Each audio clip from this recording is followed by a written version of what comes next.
Frank Drebin and Police Squad head to Washington in The Naked Gun 2.5, The Smell of Fear. It's a tough act to follow, one of the most densely packed comedies of all time. So hopefully after we've swam through the sewage bar, we're all saying, I love it!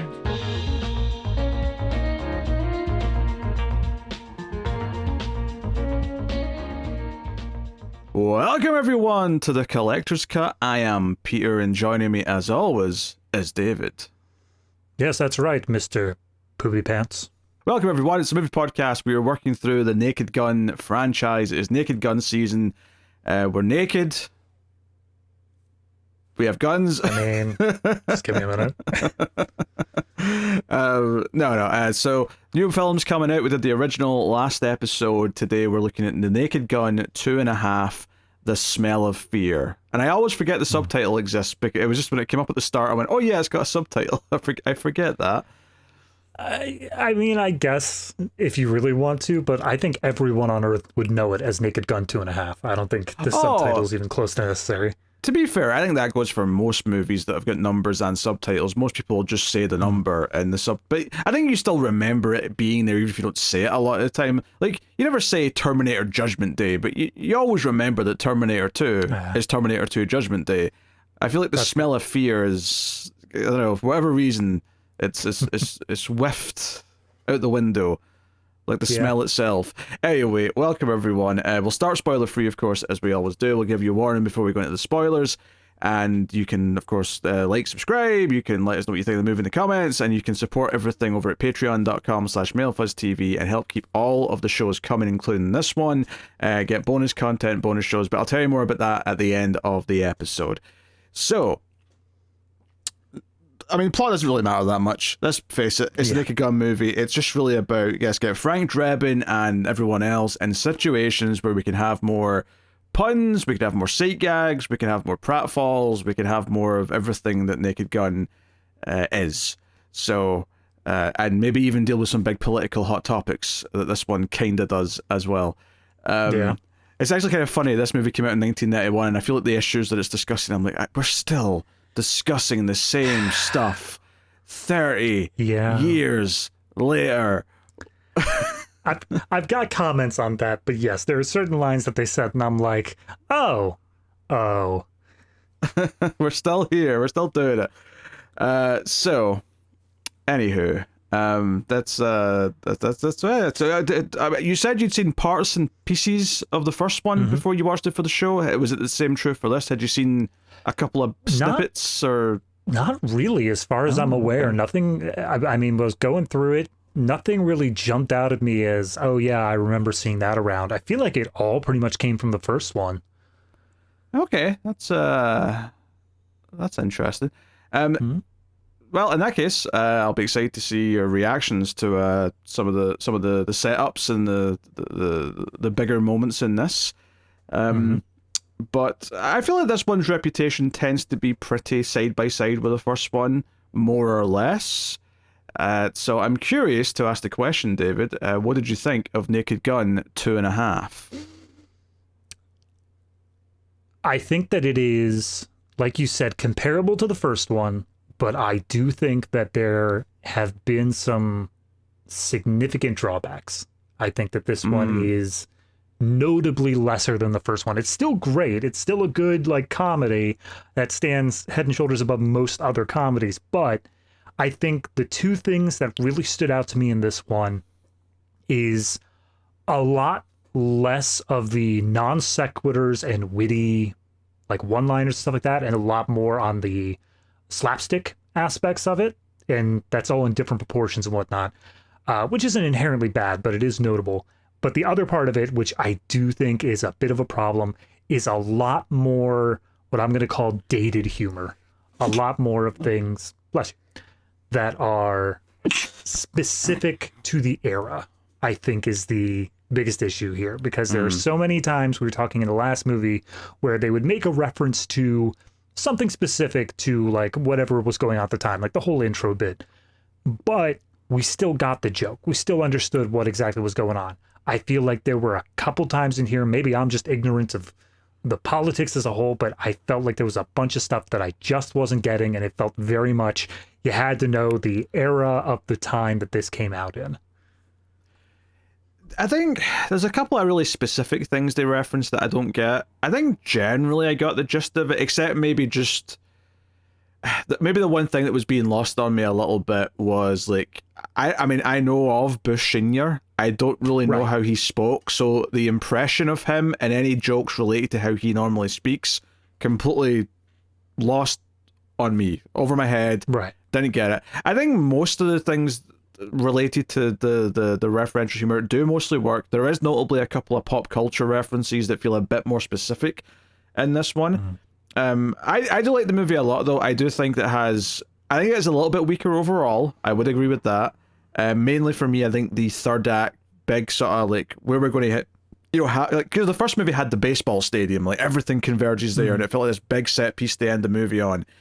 I don't think this one quite has that in the same way. If it feels like it's just kind of another location in this one, it doesn't feel like we're kind of building up to this great thing, even though technically we are building to the event throughout the entire movie. It never feels like a big finale area the same way at the baseball stadium did in the first one. So that's maybe more of a plot thing than a comedy thing. But I think there's that. That said, though, I do think this one does have some standout jokes. I do think that it does have some great scenes and ideas that stick with me as being up there with any of the best stuff in the first movie.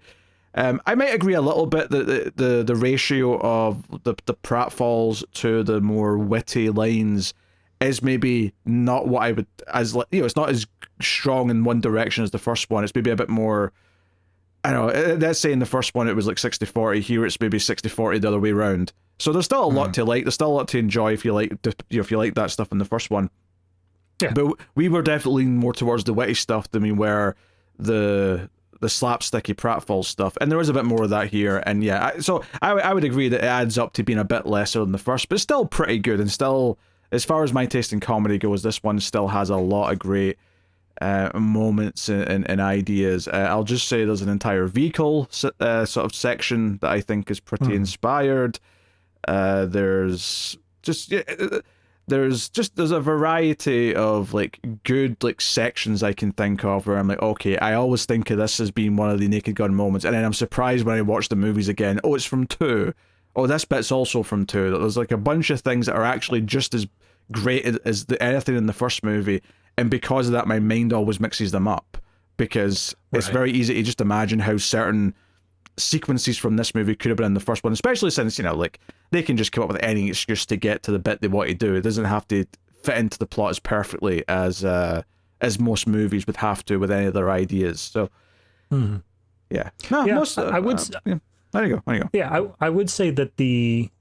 kind of what you were saying of the third act didn't feel like it was converging as much. There were one or two really, really strong jokes, I think, in the third act that really landed for me.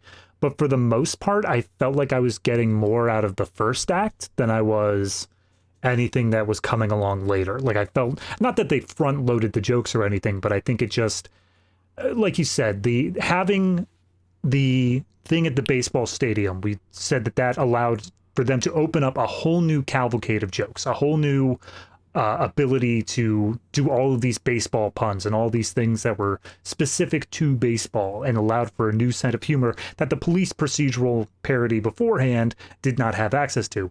This one, the whole movie kind of revolves around this political theater sort of aspect. And so when we hit the third act and it doesn't really stray from that, it doesn't really open itself up to any new jokes. But the first act, as we're getting settled in, it does stray wildly among so many different things that I feel like it's the most entertaining out of it.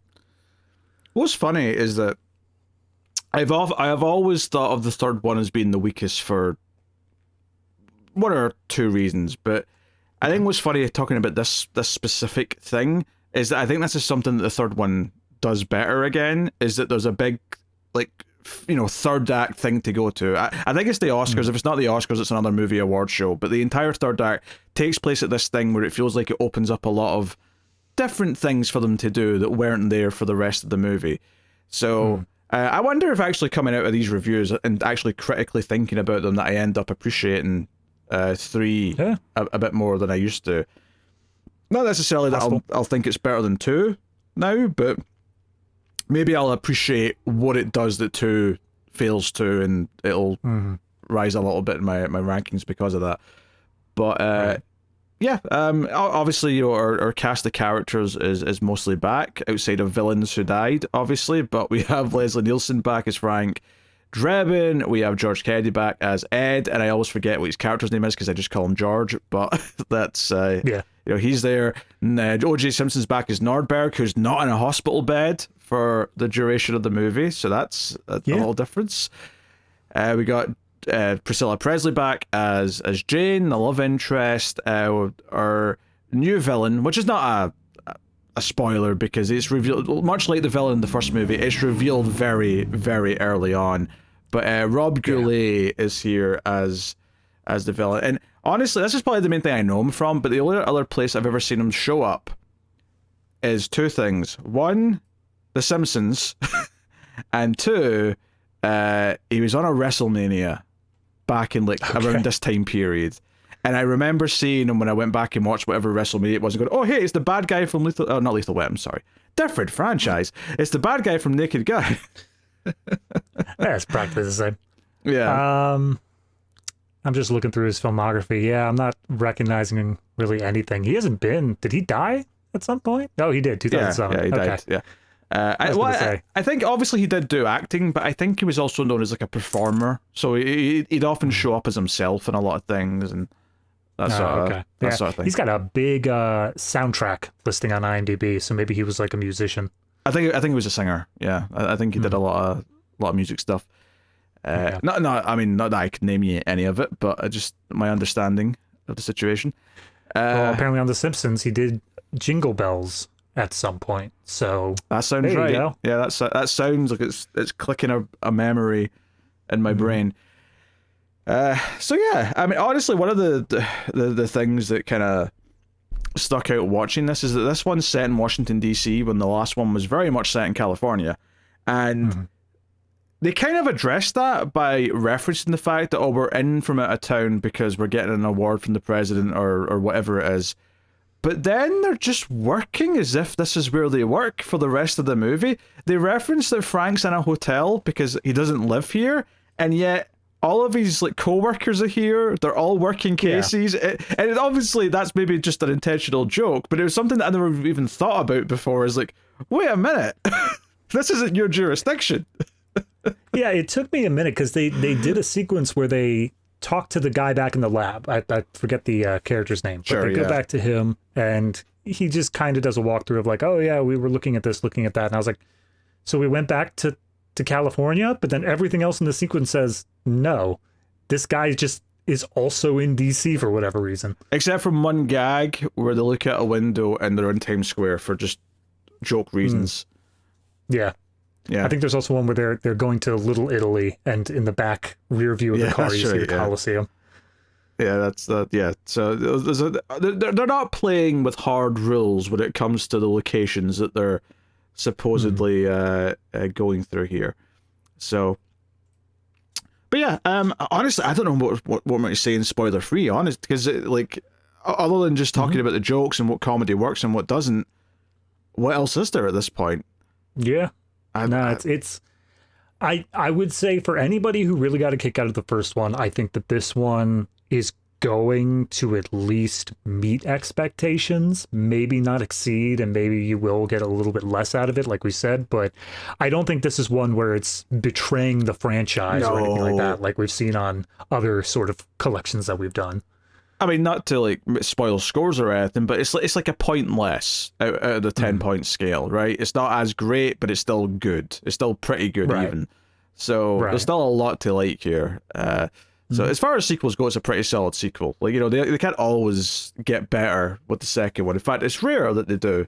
So hey. So spoilers for Naked Gun 2.5 from this point on. You have been warned. We're getting into it.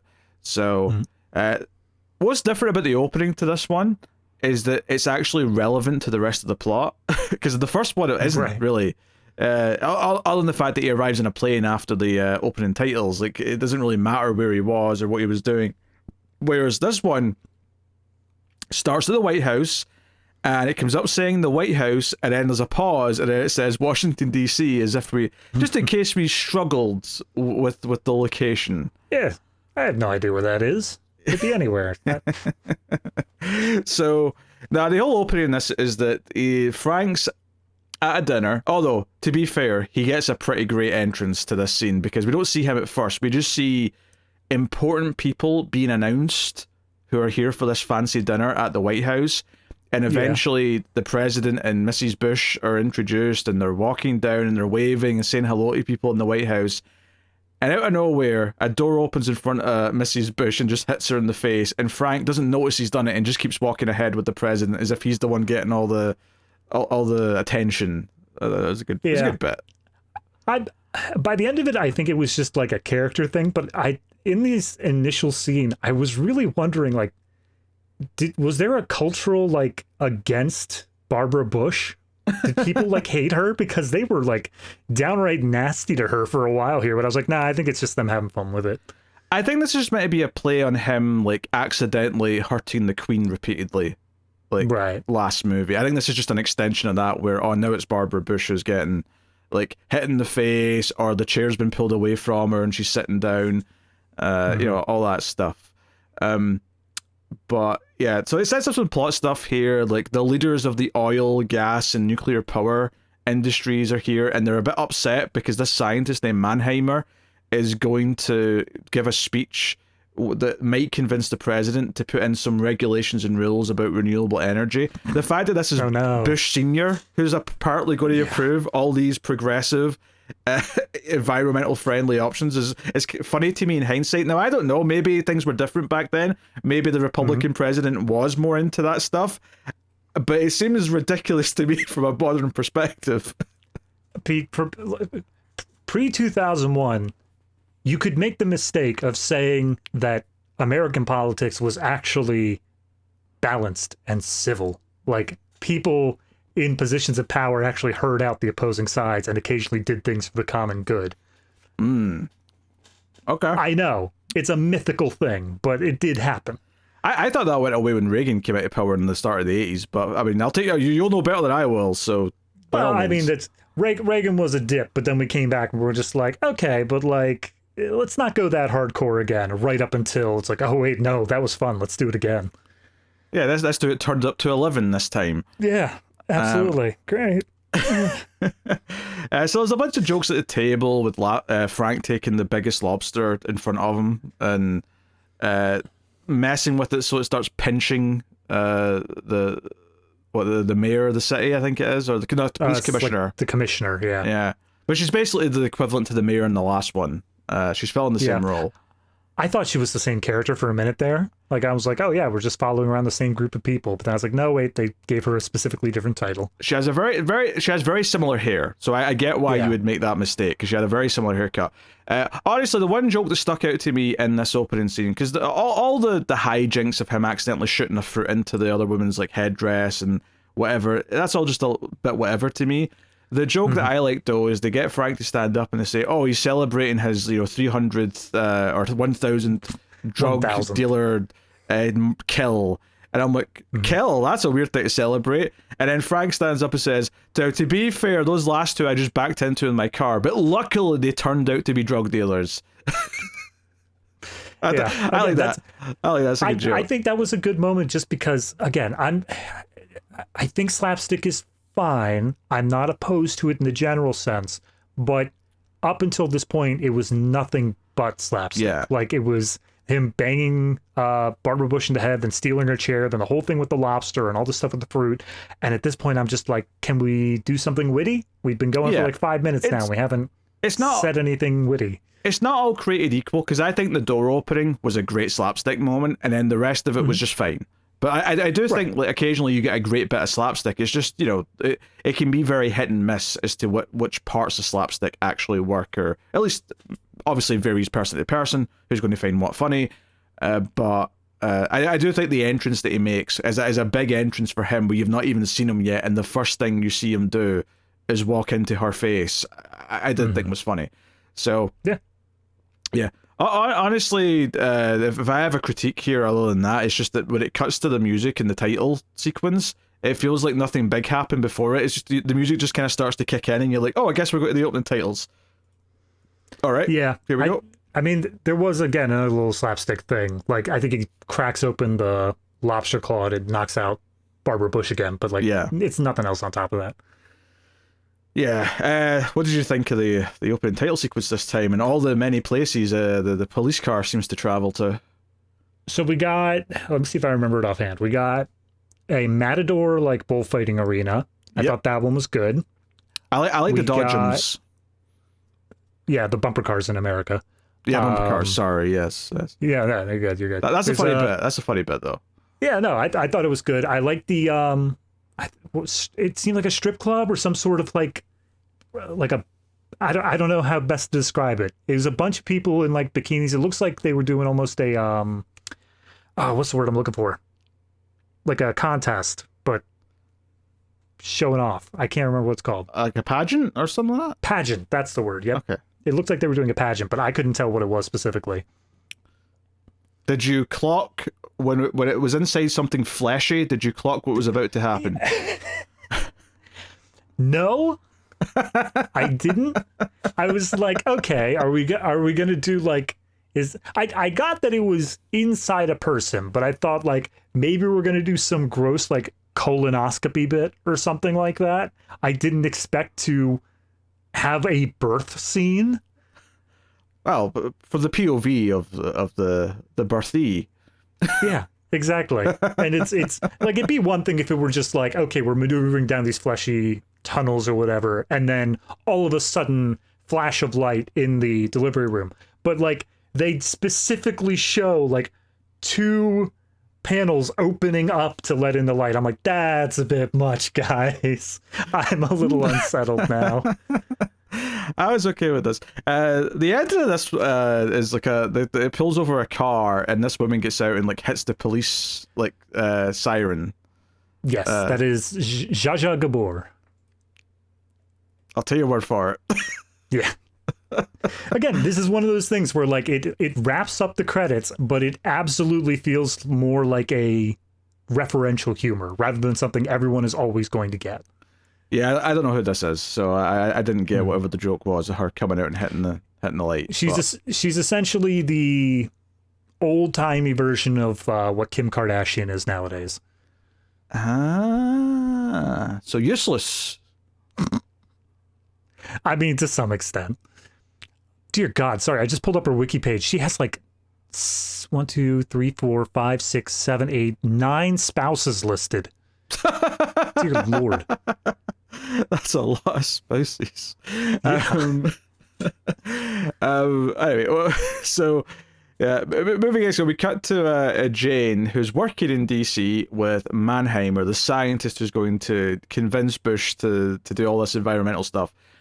And she's at the window crying as the romantic music's playing because she's still thinking about Frank. They've broken up apparently between movies. And she looks down at the photograph. It's a newspaper clipping of Frank on top of the Queen, which I thought was a nice callback, that being the photo she's looking at. And then I like that that's the only photo she has. Like, there's no other photo she keeps around with her. Especially given how many activities they seem to pack into a single day. You'd think they got a couple of photos here or there. But she's crying, and then she starts wringing the handkerchief, and there's a bucket full of water that she's wringing it into. I was like, okay, that's an okay sight gag. I'm alright with that. Yeah. There's a couple of witty bits though when Mannheimer comes in and is like, hey, what's a young woman like you? I mean, she's not that young, but you know, whatever. Like, what's a young woman like you on a Saturday night doing here? Like, go and do something, have fun. Oh, you're still thinking about him, aren't you? You're still thinking about. He's like, yeah, Frank. It's like, so do you not think you could forget about him soon? And then she goes, who? That's a funny line. Frank. Yeah. Nah, I got a chuckle out of that. That was one of the ones that, again, in this early opening acts, I was getting a lot more out of this. I think the humor was more on point here. And then she says, oh, it's just so difficult, you know, when you've had that much man. It's that you wouldn't understand. And it just cuts to him doing this side eye like, oh, he's had a lot of man. I'll never get that. Anyway. Oh, dear. So the whole bit here is that someone's planted a bomb in the wastebasket, and everyone doesn't realize it's a bomb and thinks it's a clock, and the guard actually says, "Hey, it's 4 minutes slow. Let me fix it," and then sets the bomb off quicker. I want to point out to the audience, it's not like it just looks like a digital clock or whatever, and then it explodes. Like, it's an old analog-ass clock strapped to, like, 12 sticks of dynamite. And they're like, oh, hey, who threw away this nice clock? What was it doing in the trash? This is a real good one. It's the bomb that Wile E. Coyote uses when he's trying to get the Roadrunner. That's exactly the type of bomb it is. Not the big black spherical one, though. No. The other type. The other type. So that's sort of our plot's kicking off. We're going to do that stuff. Frank was getting his car washed, so he's driving with like a guy on top of his vehicle. There's soap everywhere, but he's rushing out to get to this crime scene. Ed's already there, and there's a lot. This is like one of these scenes where, for whatever reason, a crime scene lends itself to lots of jokes. Not just the dialogue, but there's a lot of sight gags.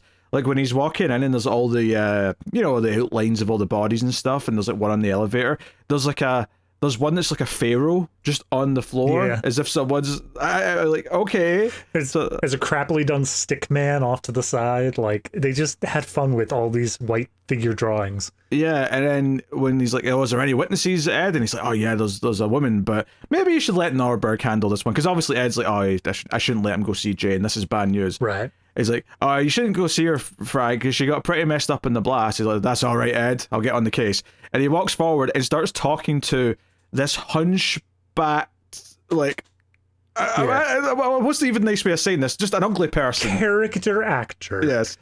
And after a line, Ed's like, no, not that bad, Frank. You did skip over one of my favorite bits with Ed here, is as Frank walks in, he says, hey, Ed, I heard that Edna's pregnant again. Congrats. And he's like, yeah, when I find whoever did that, I swear to God. That's a funny bit. There's a lot of good white lines in this scene, actually, or gags, because obviously you've got him interacting with Jane at first, and they're staring at each other, and she's whipping her hair in slow motion before he goes over and talks to her. All that. One of my favorite jokes in the movie, though, is when Rob Goulet shows up and seemingly... And this is what makes her crying about Frank really weird, is that apparently she has a new boyfriend.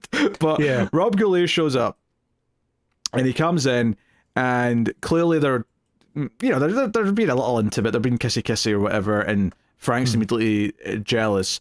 And she introduces them, and Frank immediately gets jealous and says, yes, I'm dating someone too, a novelist. She wrote the book on male sexual dysfunction. You've probably read it. That line is so good. That one, like, you don't even need the setup of the movie or anything like that. You could just use that as a general insult and it would absolutely work. And then he says he's going to be mature. So we'll act like adults. Isn't that right, Mr. Poopy Pants? Which is where your quote came from early on. Yeah, his last name being Habsburg. I guess there's Habsburg toilets, which is a thing. Yeah, because they make a toilet joke.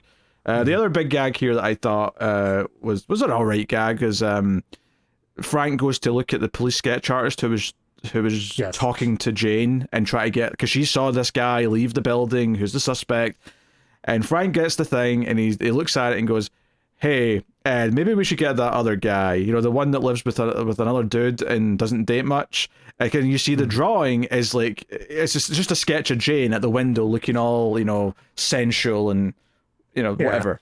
Like the wind blowing through her dress, like parted at the top.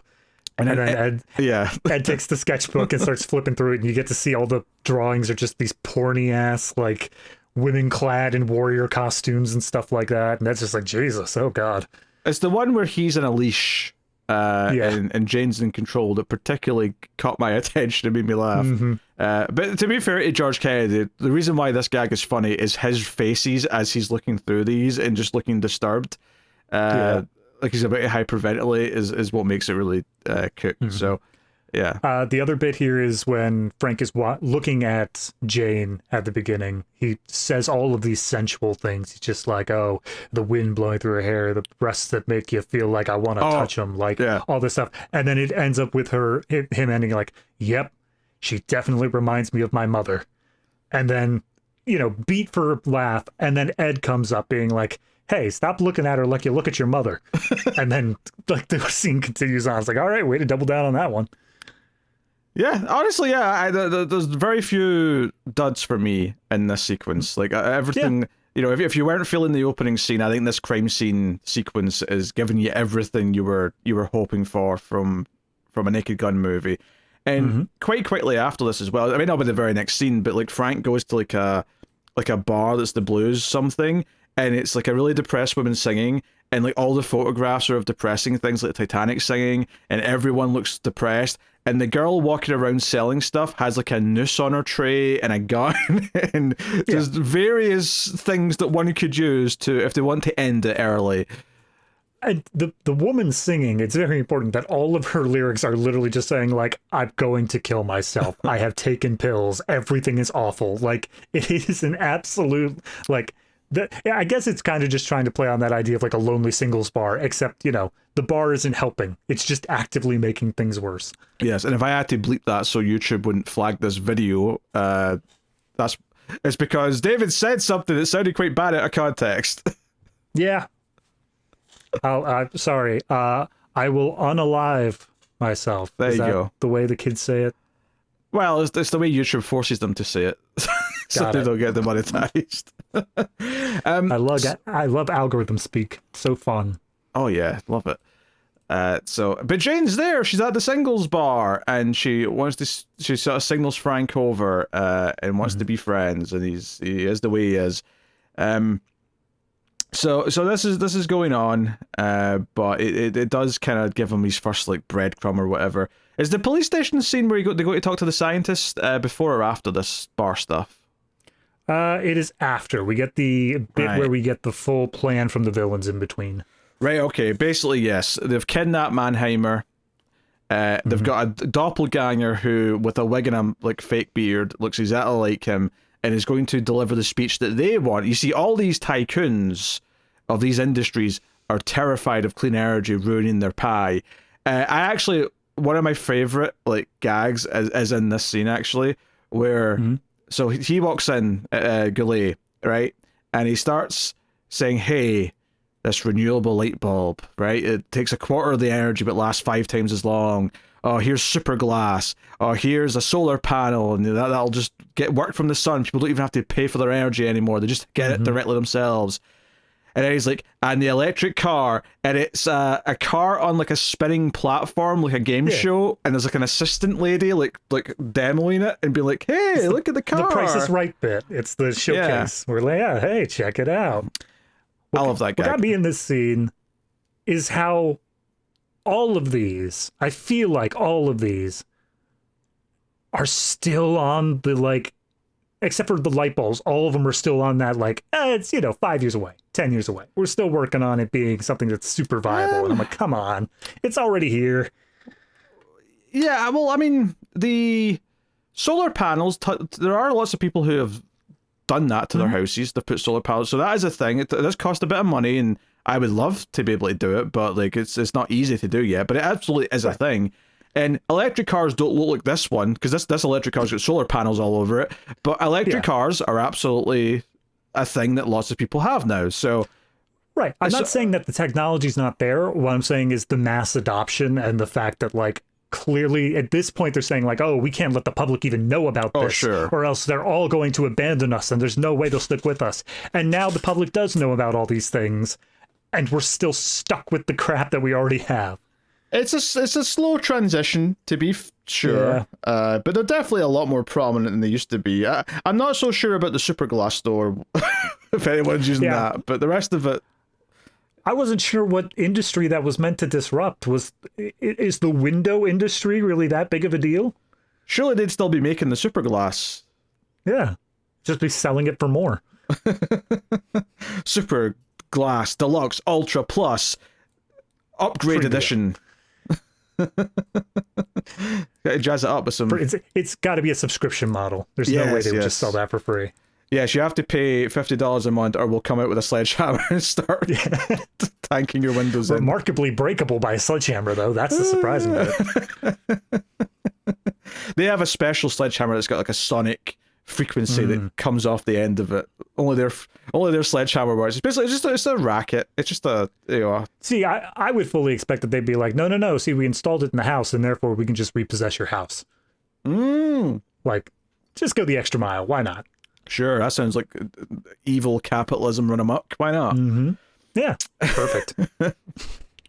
Yeah, the big thing with they go to the police station to talk to the lab guy is he's more excited by the like dinosaur footprint they found rather than the shoe footprint of the suspect.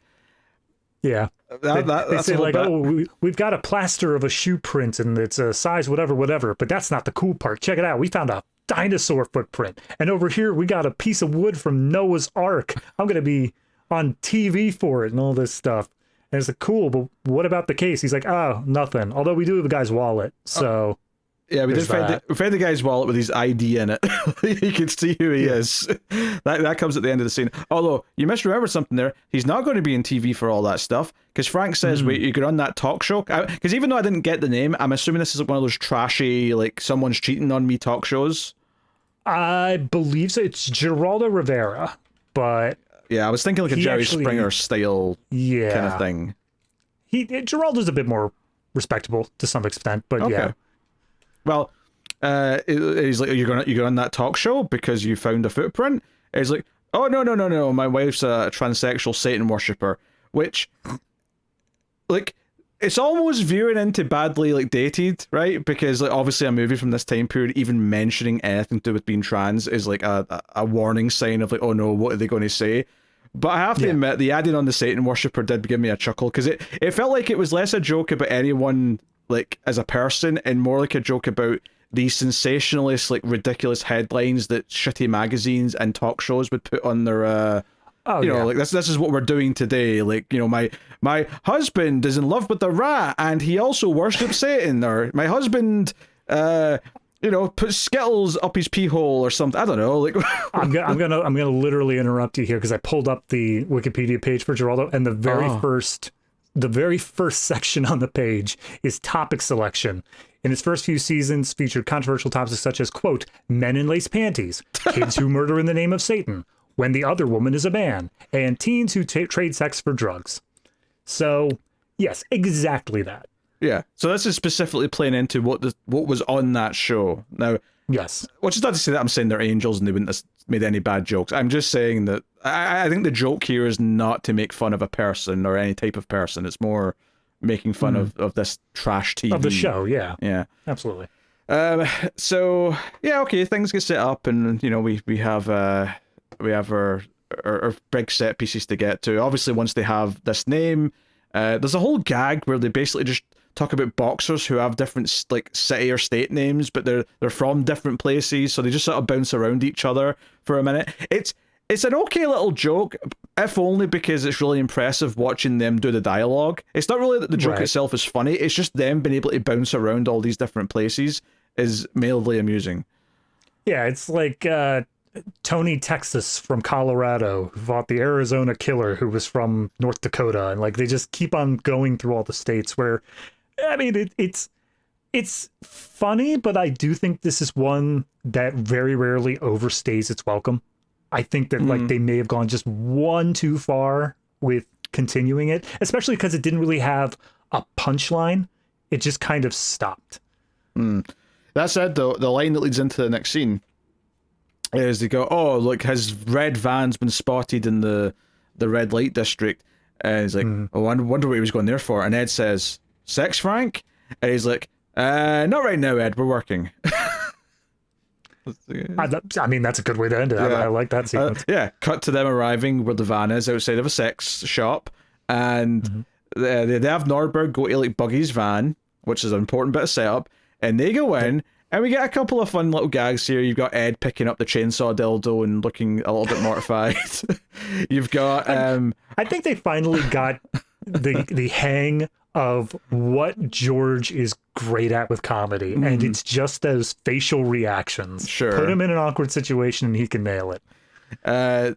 When they first walk in, the woman's like, is this a bust? And Frank goes, yes, it's very impressive. But we're here to talk about whatever. That's not why we're here. Yeah.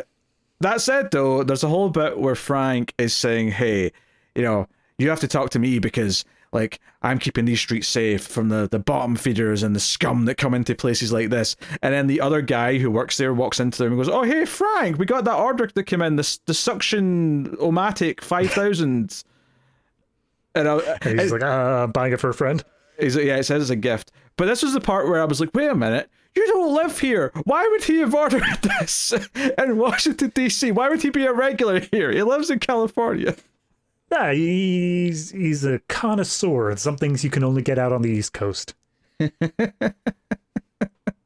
I thought California was the more kinky coast, but fair enough. I mean, with all those politicians running around, you bet they don't have something special up there. Yes, all those baboons, which is, by the way, my favorite line of the whole movie might be that baboon joke that comes later.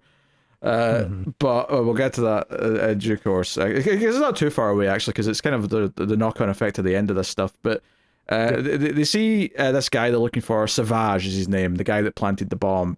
And he's getting in his van, so they rush out to their car and give chase. But they've got the tracker, right? But Nordberg gets stuck under the guy's van.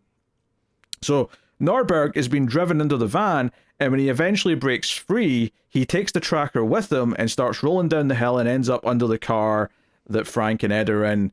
So they start driving around thinking, oh, we're so close, we must be right on top of him, even though they can't see anything.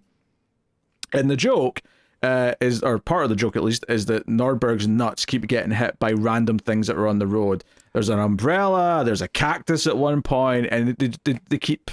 they keep up in the ante until eventually he separates from the car but gets caught under a bus, and then the camera goes up to the front of the bus and it says Detroit, and which I don't think's that funny on its own, but a few scenes later when Frank's on the phone and he says, "What's Nordberg doing in Detroit? Get him on a plane back here." That payoff I think is really funny. It's the rule of threes for me, because they show him that, and then when the sequence wraps up, when we get to the end of this bit, they specifically do like a full wide shot of the bus driving through DC, and you just hear Nordberg yelling from underneath the bus, and then it just continues on. Like, we don't even reference it until we get to your sequence, which is like probably a good 10-15 minutes later. So it's a good brick joke where it's like setting it up and then we forget about it entirely, and then bringing it back up makes it even funnier. Yeah, it gets funnier when they reference back to it each time, for sure. But despite the fact that they completely lose him and have no reason to keep track of him, they somehow arrive at a house where he's held up and there's already a SWAT team outside, like all with their guns pointed at the house. Like that, like they're just there. And they all like shoot because Frank like taps one of the guys in the back, and like he starts firing, so they all start firing, including a couple of people with muskets who are from like 2 centuries ago. There's also like some of the cops or the SWAT team are at there's a food truck with donuts, and they've got donuts hanging out of their mouths where they're firing their machine guns. So there's a whole couple of bits here. Where they do some jokes here, sort of basically just making fun of the whole sort of hostage, even though there's no hostage in this case, but the standoff with the bad guys in the house and asking for a car and this or that. What's so funny about this? He's specifically saying like, "Oh, I want a car, and I want a plane that's going to take me somewhere nice, somewhere where the culture's really good. I don't want any of these tourist destinations." Do you know what's so funny about this is that it's not the only movie that does this kind of joke. The other movie that it makes me think of is RoboCop, because there's a scene in RoboCop when the ex-mayor's holding people hostage, and he's doing a very similar thing where he's like, "I want a car, a nice one, with a good mileage," and he starts like requesting these specific things, and they basically do the same gag here, and this came second, but the funny thing is that I think they're both satirizing the same thing, funnily enough. I don't think Naked Gun's referencing RoboCop. I think they're just... RoboCop was doing a satire of a moment in its own sort of ultra-violent way, and then Naked Gun's doing a satire of it in its spoof comedy way. But it's funny. You can tell the subtle differences, because like while it does go down that same path, RoboCop stops a lot earlier. Yeah, this one continues down and keeps the humor going on it. Yeah, and then Frank just notices a tank and says, "I'll have that." As they have in DC. Yes, and rolls the tank through the house, which basically lets the bad guy get away. Like, you know, like he was basically surrendering until Frank made a big hole in the wall. So he runs off, and then Frank ends up having crashed into the zoo. And we find out that a bunch of animals are roaming all over the city because of Frank's incompetence. So when he goes to this fancy party in the next scene, and he runs into the police commissioner, and she's like, "Do you understand, Drebin, that because of you, there's baboons rampaging all over this city?" And he goes like, "Isn't that the fault of the voters?" That, 10 out of 10 joke. That is a 10 out of 10 joke. Absolutely. Like that's not even we end this conversation or we pause for laughter. Like that's an end of scene line. They knew they weren't going to top it. So they're just like, and we're done, moving on. Yeah. They do kind of a follow-up to it right at the end, which is still a good joke. It's not as good as this one, but it's an alright joke.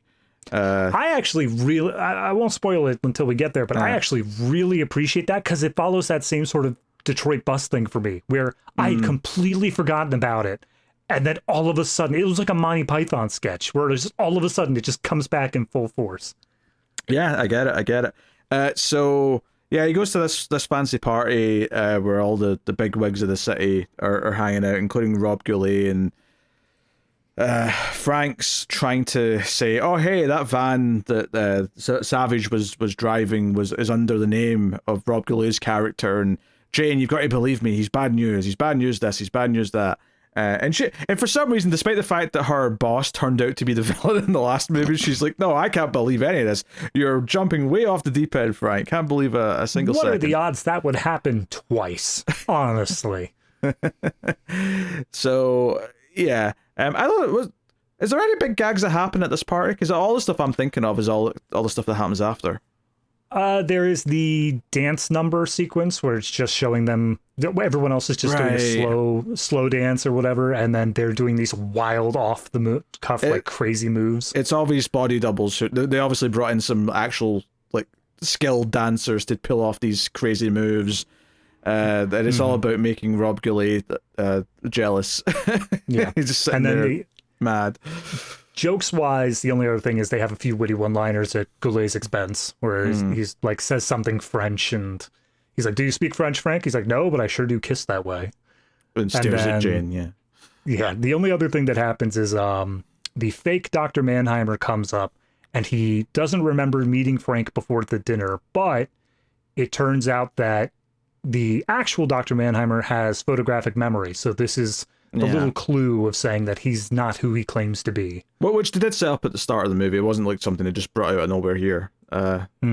So, yeah. Now, the whole thing afterwards, though, is that Frank goes to Jane's place. And there's like a visual gag here where he's got like a giant bouquet of flowers, but every time he shuts the door, he keeps getting some of it caught on the door. So by the time he gets to her door, there's like nothing left. So he just throws them to the side because it's like he's not noticed. So he lifts them up and looks at them when she's not looking. He's like, I'll toss them over there. Never mind. Yeah. The gag here for her when he comes in, and I guess maybe they're thinking from a structural perspective, is, oh, this is a flip of that gag in the last movie where she came to his and he was like making food, or was trying to make food, but everything was out of date. Here, he comes to her, and she's like, "Oh, I was just about to make a protein shake. I'm trying a new recipe." And you see her put in some bananas, some strawberries, and then some linked sausage starts going into the blender, and you're like, what is this? And there's a couple other things. There's also a gag where she's going into the fridge, and it's like the fridge is like a portal to hell or something, because she's like going all the way in there, just her feet are kicking out, and Frank has to help her back out. Bigger on the inside. It's not like it's screaming souls or anything. No. Just has all the way deep in. The other gag I actually liked was her pets, where it shows her giving a little bit of food to her cat, and then she kneels down and gives some food to her dog, and then there's some birds, and then some chickens and some pigs, and it just keeps on going until finally it ends up with this giant hog that she just dumps some food next to. Yeah, which doesn't really matter, except the bad guy trips on one of them on the way out later. But that's the other thing that's happening here, is that Savage is here, and he's sneaking into the building. He's got a gun with a silencer. He's trying to take out the witness. And the bit here is that she's went for a shower, and he sneaks into the bathroom, but she starts singing in the shower, and it's such a beautiful song that means something to him that he starts crying and singing along with it. And it keeps going for a while until eventually, like, he just bursts out as if like he's taking the lead, like, oh, it's my time to shine, and obviously that makes her scream, and Frank comes in, and there's a whole fight takes place. And I say fight, obviously it's naked gun, so it's like a weird fight where Frank's getting a toothbrush in the mouth, so there's like foam coming out of his mouth, and then Frank retaliates by having the blow dryer hit the other guy's face, and they're acting like they're in pain from these things, but it's like, yeah, you know, they redo the pillow bit that I love from the last movie. Yeah, he gets a towel in his face, and he's just like, ah, and I'm like, all right, it still works, but it was funnier the first time. Yeah, the big ending to this is that he chases him out into the hall where he trips on an animal. There's a bit of a struggle, but ultimately Frank puts the fire hose in the hallway in his mouth, turns on the water, but when he goes to turn it off, it breaks away, and he can't do anything about it, so he keeps getting fatter and fatter with water, and just after he shuts the door, you just hear the burst, the pop of the body exploding, and he's like, hey Jane, I wouldn't go out there until they've had a chance to shampoo the carpets. I will say it's not specifically this scene, but the whole sequence, especially with the protein shake and all that, what I realized is different in this one is that there's a lot fewer sequences of complete deadpan from both sides. A lot of times you get a joke done and somebody will just be doing the shifty eyes, like, is this seriously happening right now? Sort of reaction. And I don't know if I like that as much, because it feels just a jump away from, yeah, that just happened kind of humor, you know? I think it depends who's doing it, because I think whenever Frank or Ed do the shifty eyes, I think it works. I think it's funny. Like, because I think the way Frank kind of like, because Frank would do it in the first movie as well, but not necessarily when someone else says a joke, but it's the sort of thing that he would just do in reaction to things all the time, where he does these kind of shifty eyes. Not so much in a, is that really happening, but more just in a confused, even though he's the culprit behind everything. And then obviously we talked about George Kennedy's face reactions in this one also being quite good. I see what you're saying, though. There's definitely less of just deadpan on all sides from everyone. Like, I think back to the first movie of The Nice Beaver, and like both sides played that completely straight, whereas I feel like if that were in this movie, you would have her like with the shifty eyes and like, did you really just say that, sort of thing. I don't know what the difference is here. It's still the same director. Maybe I don't know. The writers, the Zucker, Abraham Zucker, only one of the Zuckers actually was on the screenwriting. The other two were just executive producers, so not that involved. Wait, hold on. What is it? The Zucker who's directing who was on the screenplay? I believe so, David. Yep. So he did the writing and screenplay, and then the other two who did do writing credits beforehand, they sat this one out. Okay, well, that may explain some of the differences then. Maybe some of the leadings of this guy's like comedy tastes we're feeling the effect of him being the one who's solely writing it, as opposed to well, I don't know if he did it himself, but like certainly without the other two balancing him out with their taste, perhaps is maybe the effect of that. So yeah, I mean, at this point Jane's kind of accepted it because she, an assassin came to her house, so she's like, okay, Frank, I'm on board, let's do this. Like, Goulet owns some warehouses, so we're back at the docks again after the last movie. This is one of the more memorable set pieces though of the movie. It's just this general setup and the idea that he goes in through the sewage pipe and all that and ends up at the bad guy's warehouse. Obviously there's the joke where he goes off the side of the boat and he's went off the wrong side, so he just lands on the docks and he's in pain. It's an alright gag. I don't want to skip over though when Jane gives into her feelings again and we get the montage romance scene. Yeah. Yep. Which is fine. It's funny in its own right. I think this is a situation where I have seen this done so much in the meantime, of all these montages of all of the representations of sex.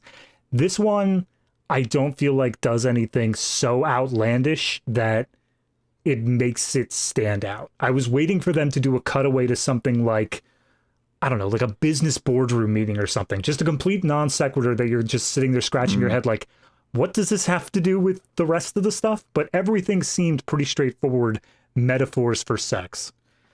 Yeah, but I do wonder if that's like because like you said, you've seen so many things in the meantime do their own take Right. in the like we're going to show a bunch of clips that are just kind of metaphors for the sex.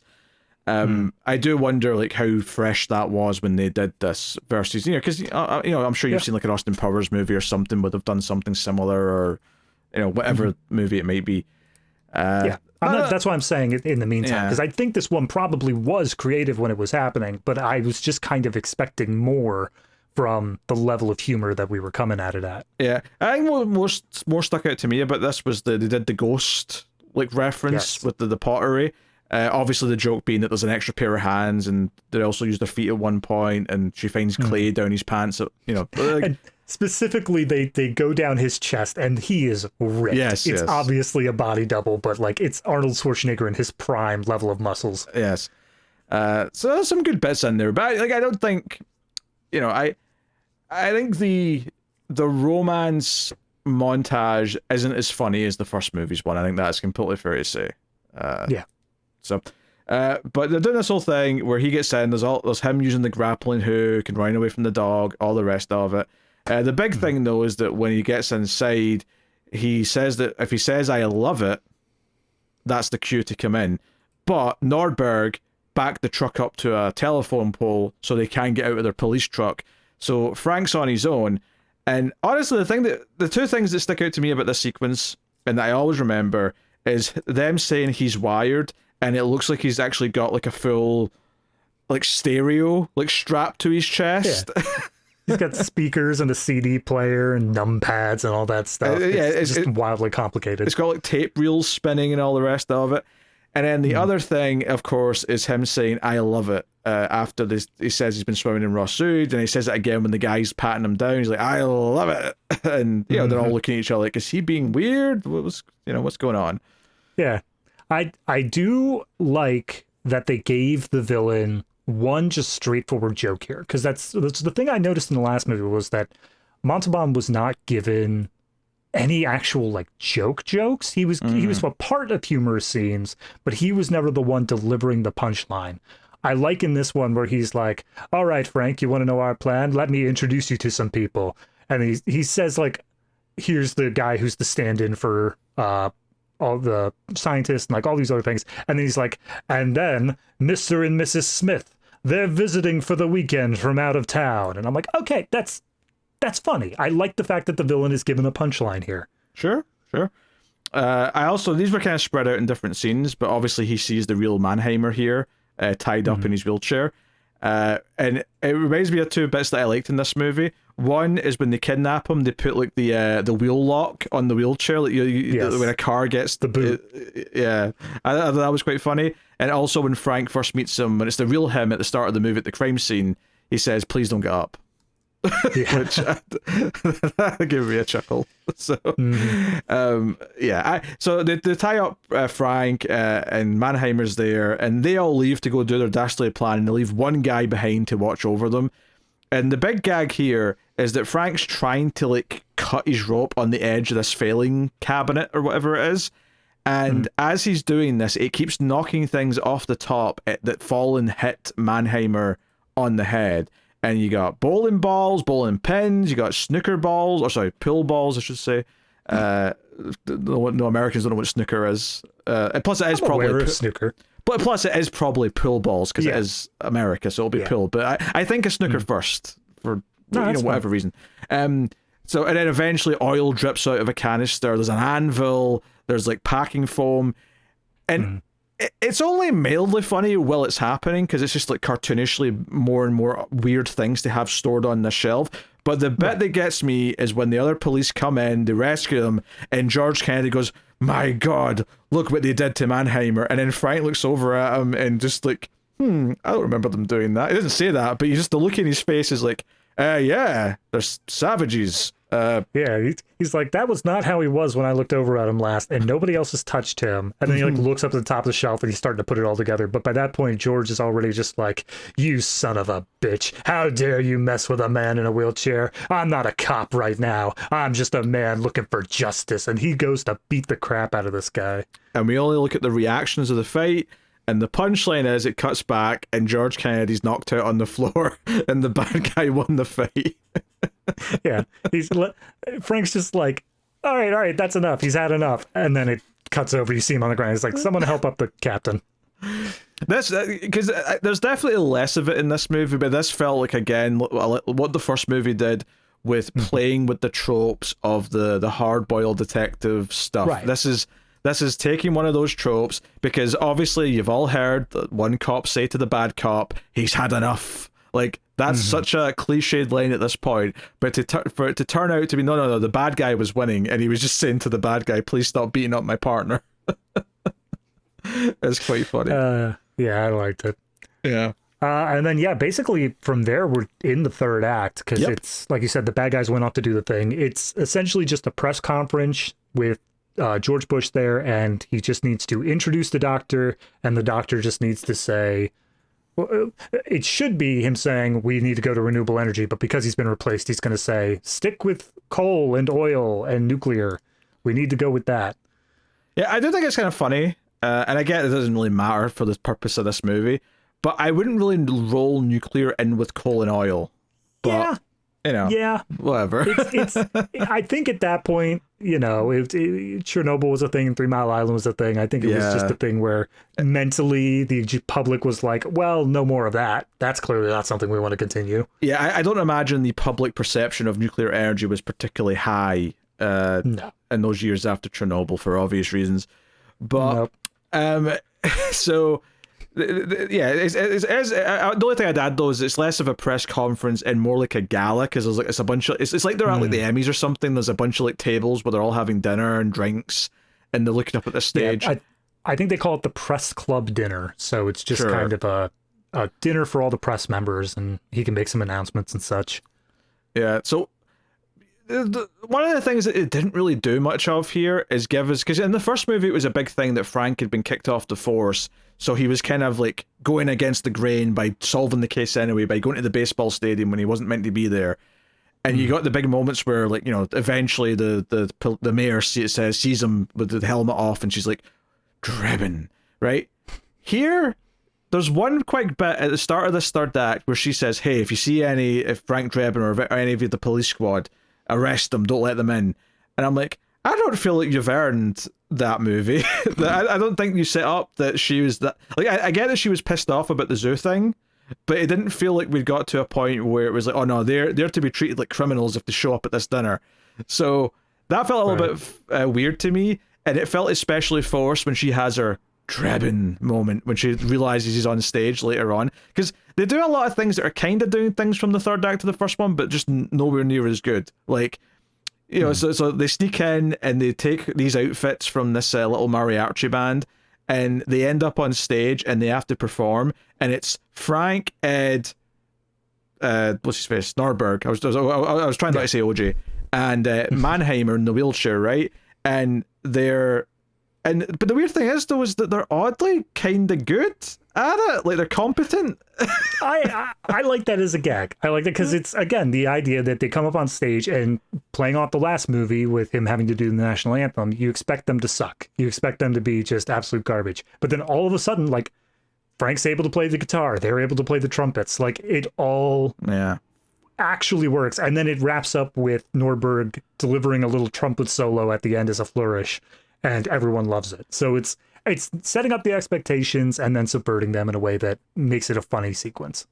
I just don't know if it's like, I think the problem for me with this joke, I appreciate it subverting what the first movie did with it, where no, they're actually good at this. I appreciate that in theory, but actually sitting through the 2 minutes of them playing music, I don't think is that funny. So no, I think it needed to either be a constantly escalating performance of them keep on getting more and more into it, and therefore like the crowd's getting more excited by it, or it needed to be a lot shorter. I'll agree with you on that. Yeah, I did like the line though where Ed sort of leans over like, near the end of it and says, "Hey Frank, I think we have to make her move." He's like, "Yeah, I was thinking something more up tempo. You're right." And I'm like, "No, Frank, the case." We're here for a job, damn it. And also they interrupt like the introduction of George Bush as well. Like it's not a thing where it's like, and first we'll have a mariachi band. It's like, and here's your president, George H.W. Bush, and then They're just standing there on stage instead. Yeah, there's some hijinks back and forward of like the fake Mannheimer and the real Mannheimer and Mannheimer, not Mainhammer, Mannheimer, where like Frank's beating up the fake one, but people see him beating up someone in a wheelchair and step in and beat him up. So that's like one of the gags. The other one is the real Mannheimer's like dropping like the stage weights on top of the fake one, and also Ed by accident. But honestly, there's not too much to say here. Ultimately, he gets out on the thing. They announce that, hey, we've got evidence that this is, this is the real Mannheimer. Obviously, Frank eventually comes out, not realizing that the real one went out on stage instead of the fake one, and starts like picking him up and throwing him over the podium and saying, "Yes, we know that the real Mannheimer's got a birthmark on his ass in the shape of Mother Teresa, or not Mother Teresa." Yeah, Mother Teresa? Mother... Whistler's mother? Whistler's mother? Something like that? I should know that, because it's the painting from Bean, the ultimate disaster movie. It's Whistler's mother. That's what it is. Okay. I literally knew nothing about this. I thought this was another one of those reference ones that I was just absolutely missing. I think the painting's a real famous painting. It's not like an obscure reference in that sense. All right. Hold on, let me see. Okay. I do recognize the painting, having looked it up now, but I wouldn't have known it by name. Yeah, Whistler's mother. Mother Teresa. I just thought of something important sounding with the word mother in the title. Yeah. He's got a tattoo in the shape of Mamma Mia. Right. But what would that even be? ABBA, just all four members. But of course he has the birthmark, which is perfectly shaped like that painting. And they're like, okay, so we know that we've got signed evidence, a confession from the fake one that implicates you. And this is actually one of my favorite gags in the third act. They say, we've got a signed confession from this fake Mannheimer that implicates the mastermind behind this. You, and like 8 guys in the crowd all grab a hostage with a gun because they all think they're talking about them. Yeah. And like it's on its head of just saying like, oh, this is just a gag where it's a bunch of people are all at their limit and whatever, so be it. But it has that little extra pinch when you realize that this is DC and a lot of them are probably politicians. Yes. I feel like that's that extra little oomph where it's like they're all doing something shady and they're all afraid they're about to get caught. Well, I also like that not only do you have to have Ed say, no, no, none of you. I mean, Habsburg over there. I do like, though, that there's a little moment just as the scene's ending where you see like the guys all putting their guns away and like the women, some of them I assume are their wives, are sort of like side-eyeing them like, what the hell, George? Like, we're having some words when we get home tonight, you son of a bitch.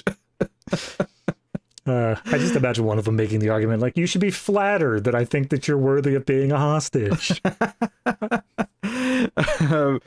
So yeah, there's a whole chasing up to the roof. They're trying to find where Rob Goulet's went.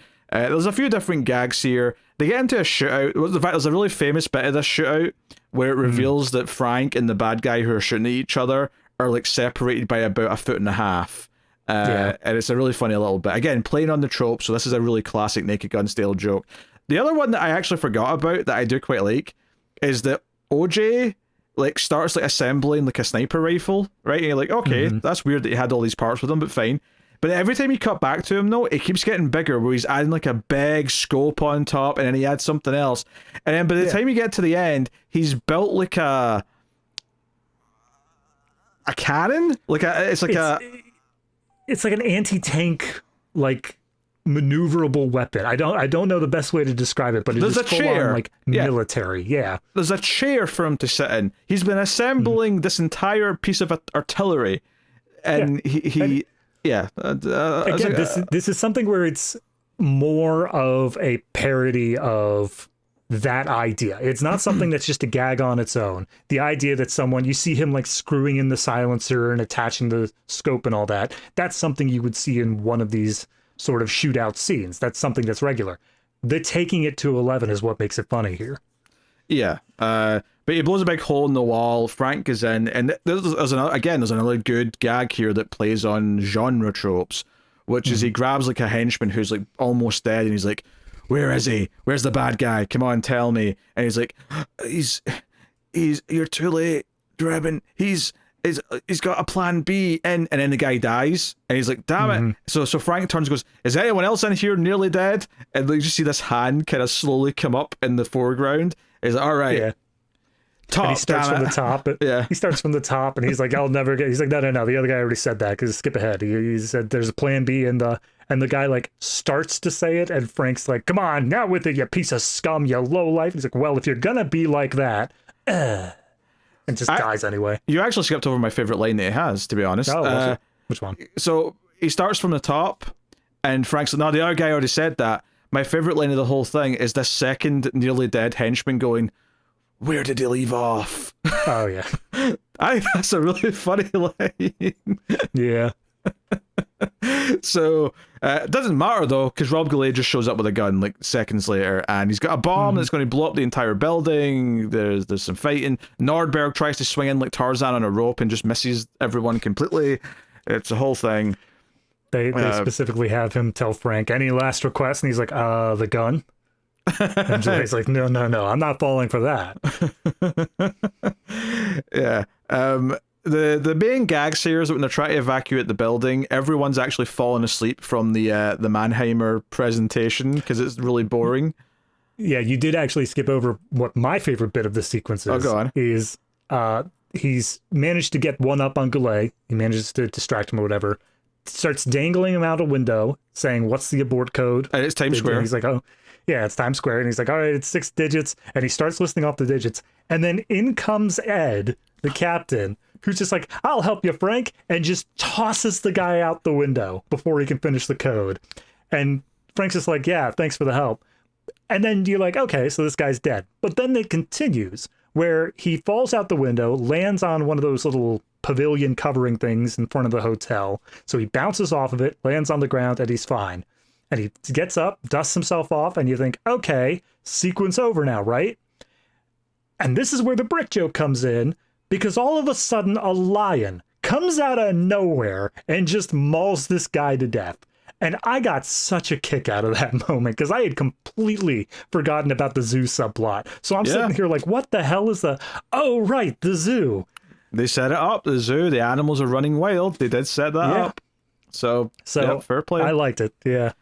Yeah. So, everyone's asleep listening to the speech, and they can't wake them up because it's so boring. So Ed goes up to Mannheimer and says, "Hey, read from this, it's an emergency," and hands him like an erotic novel. So he starts talking about the fleshy meat sack and the thrusting, and they all start waking up.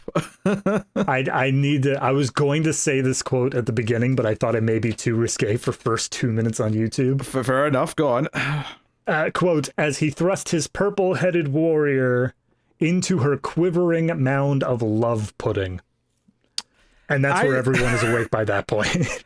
I think that is such a weird phrase. I don't think YouTube's system would even recognize it as sexual, to be honest. I feel like someone flagged that as like, this movie has terroristic acts, because I had to hear that.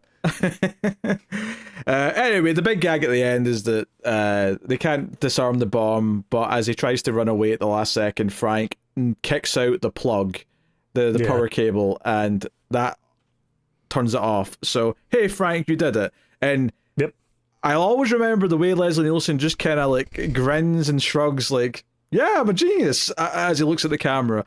But the end of the movie is he's being congratulated for saving everyone by the president and everyone else. And the president's like, hey, we're going to open a special thing. In fact, the call back to the baboon jokes here, where he's like, hey, I've got something I want to offer you, Frank. I want you to work somewhere. It's going to be very dangerous, and there's going to be, I can't even remember the word he uses, but he's talking about you're going to work plenty of overtime, and you're going to be surrounded by the worst scum in the nation. He's like, you want me to work in your cabinet? And for a second there, he like laughingly is just like, and then he realized like, no. Well, there's kind of even a callback to him like realizing that he's not, that someone said something against his party, because when Frank's making his big speech in a minute, he says something like, oh, one day the Democratic Party will give you someone worth voting for again, and like Bush is like clapping with the crowd, and then him and Barbara both sort of stop and go, wait a minute. In fairness, I think you got the meaning of that joke kind of flipped, because he's part of the Republican Party. So I feel like No, I the understand joke that. more. I understand Okay. that. All Yeah. right, fair enough. Just the way you were wording it, it made it sound like, him saying that there was no one worth voting for is a thing of him saying that he wasn't worth voting for. No. That's not the joke. No. The joke is him saying that we'd all like to vote Democrat. We just need a good candidate on that side. We don't want to vote for Republicans anymore. That's the joke. So then Bush is realizing that he's saying, hey, as soon as we don't have to vote for one of these idiots, we will never will again. At least that's the hope anyway. No, yeah. And then Bush was a one-term president and Clinton took over. So there you go. Yeah, but history's not been as kind since then.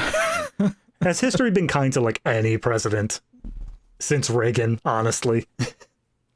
Some are better than others. Yeah. That's a factual statement. Anyway, the president wants to open the Federal Bureau of Police Squad, and Jane says, I'm happy for you, Frank, it's what you always wanted, and starts to leave. But Frank, I don't think we even mentioned the whole reason they broke up was because he was too involved in his work, according to her. It's like one line of dialogue early on. But that's where this pays off here, where he's like, oh, you're going to be so busy with this federal job, you're never going to have a personal life again. But he's like, sorry, Mr. President, I have to decline. And he gives this speech about realizing what life means to him, and this is where he mentions the Democratic Party, and he mentions a bunch of other things. And eventually, Jane starts coming back through the crowd, like Adrian and Rocky try to get to him. And for some reason, there's a joke here where he doesn't realize that Jane's not next to him, so he just grabs, I think it's Barbara Bush again, and kisses her.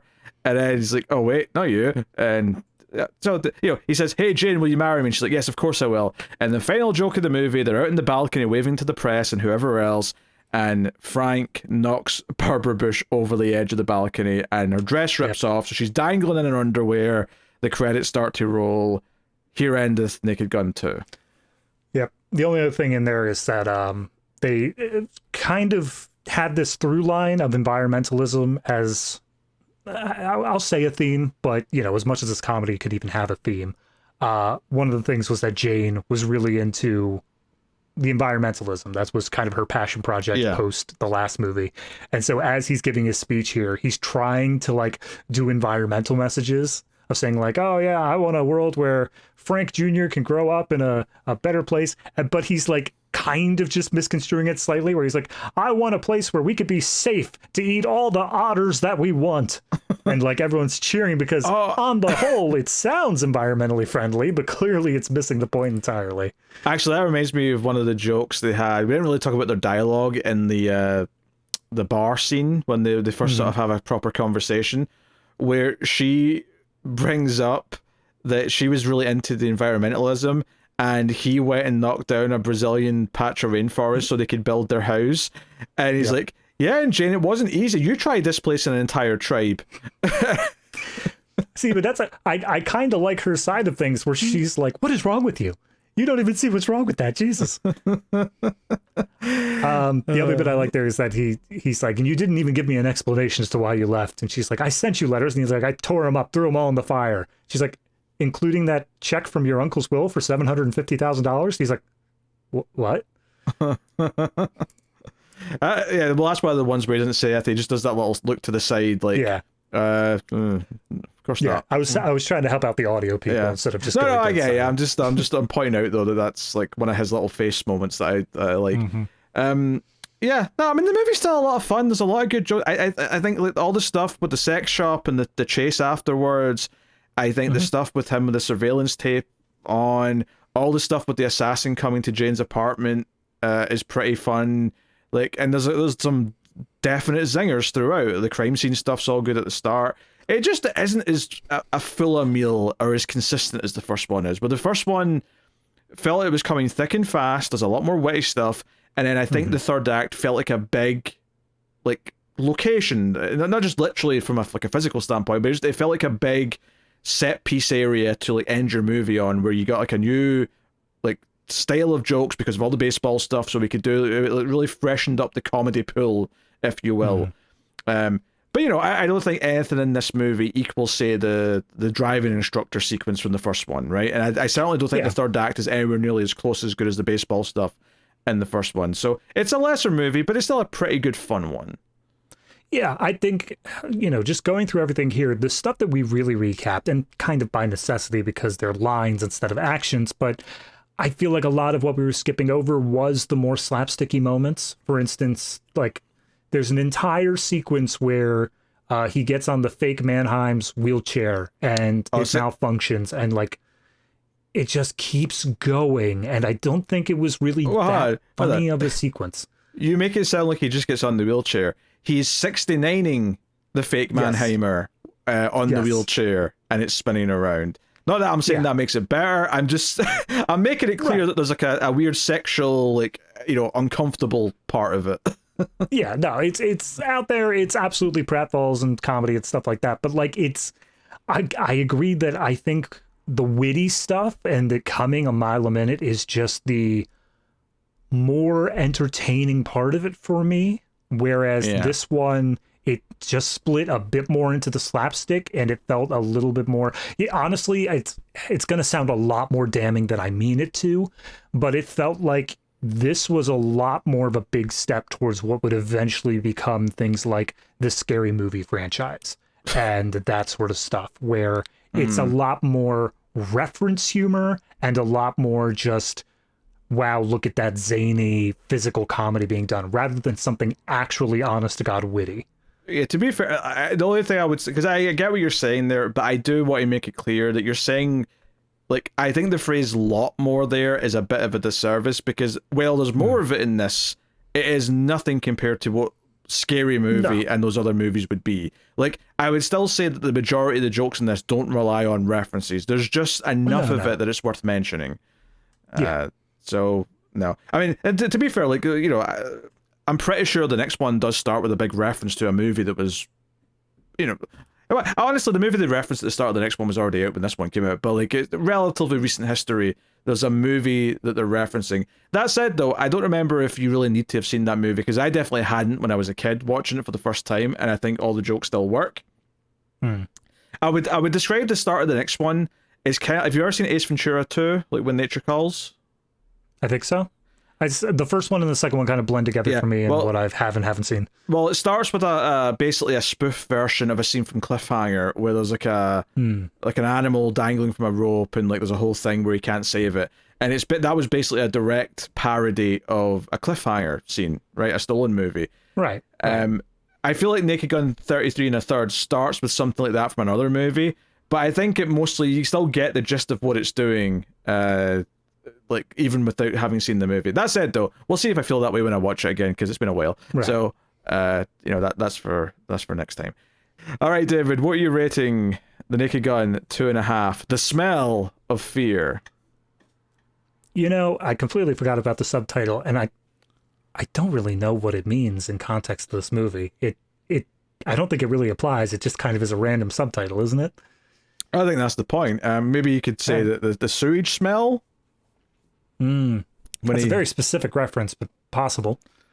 It's the only time I can think of a smell being brought up in the movie, but yeah. In terms of rating, I gave the last one an 8.5. I like I said at the top, I don't think this one quite stands up to that. I'm kind of just bouncing between a 7 and a 7.5. I think I'm gonna end up at the 7.5, but it is just barely squeaking that by for me. Yeah, I'm just giving it a 7. Yeah. I think it's good. I think it's a flat good movie with some faults, but it is still funny. There's still a lot of good jokes to like, and if you like the characters from the first one, there's a lot more to enjoy with them and spending time with them in this one. It just, it has some wrinkles, it has some things that aren't quite as perfect, and some, just all the things we've talked about, really, that just drag it down a little bit, but not that much. Like, it's still like, I think as far as jumps from like first movies to sequels can sometimes go, this is still a pretty solid gap between them. This isn't a case where, oh god, this is, it's an insult. Although, funnily enough, the subtitle for the third one is the final insult. So, we'll see how that goes. But obviously, that'll be next week's episode. But we do have to see if it makes the cut or not. Yes. So last one made the cut, just blanket. I'm sitting between making the cut and cutting it close. I don't think it's ever going to be a thing where it's cut from the collection, and I'm leaning more towards making the cut. Yeah, I think this is... If we had a tier in between, I think this is where this one would go. Yeah. It's the... Yeah, sure, if you want. Like that's the tier it's at. Is if you like the first one, it's kind of like how if you like a video game and then there's DLC, you enjoy the DLC as an extension of you liking the first thing. That kind of feels like to me where this falls into. Is like the tier of it's not enough to make the cut on its own, but if you like the first one, and then you should probably have it as well. Right. I think by definition that would be cutting it close then, of the make up your minds on your own sort of thing, depending on how you like it. In that case, I've made an argument for cutting it close without realizing it, so that's what I'm saying. All right. We'll do that, but it's a positive cutting it close, not one of those ones where it's just barely hanging on by a thread. No. There's nuance to each of these tiers, of course. Of course. Yes. But that is our review of The Naked Gun 2.5, The Smell of Fear. We'll be back next time with 33 and a third, The Final Insult. And then, of course, the week after that, we have the brand new Liam Neeson starring reboot from the director of MacGruber, which we'll have to find a reason to do MacGruber at some point in the show, because I watched that for the first time, like, at the start of the year, thinking I'd hate it, and surprisingly, kind of liked it. Like, I didn't love it, but kind of liked it. 2 years down the road, give you some time to forget it, come back to it. Yes, I need to forget enough of it, so I can come back to it. Although you did say the following week, important to note that it will be coming out on Tuesday rather than the usual Saturday. True, yes. The new release will be on the Tuesday instead of Saturday, but it will be... So it'll be a shorter gap between 33 and a third and the reboot. Yep. Just to keep things straight. Anyway, so yes, that's what's coming up. Of course, you can support the show, help keep it coming if you want more Collector's Cut or more Atomic Cinema Experiment, more Streams After Midnight, which is the horror movie podcast that I do with Tim. Atomic Cinema Experiment's a sci-fi podcast that we do together. You can support all of those things and help keep them all coming over at patreon.com/MailFuzzTV. Get some bonus content for your troubles. The main bonus that we always promote is Extra Reels, where we review some of the worst movies of all time. And we have some special extra reels coming up in August, so there'll be a lot more talking about that in a little bit. But we do things like Steel, we do things like Neil Breen films, we've done Mac and Me, a whole host of just the worst things ever. So if that sounds like fun, you can check out us rambling and try to make sense of them over there. Just like this show, it's us talking about a movie. But... you can get access to that. You also get access to the ratings rundowns that we do for each of these episodes, where we go through individual ratings for video, audio, script, acting, all that kind of thing. That's like a little bonus segment for each episode now that we put out on Patreon or YouTube membership, which is equally a valid place to support us. Any support is greatly appreciated, whether that be Patreon, YouTube membership, or even a one-time super thanks. All of it keeps everything coming. So thank you to everyone who already supports us, and thanks to anyone who's considering supporting. Anyway, that's the show, everyone. Thank you very much for joining. We do appreciate it. Keep watching movies, and if you can get it, it's always nice to have diplomatic immunity.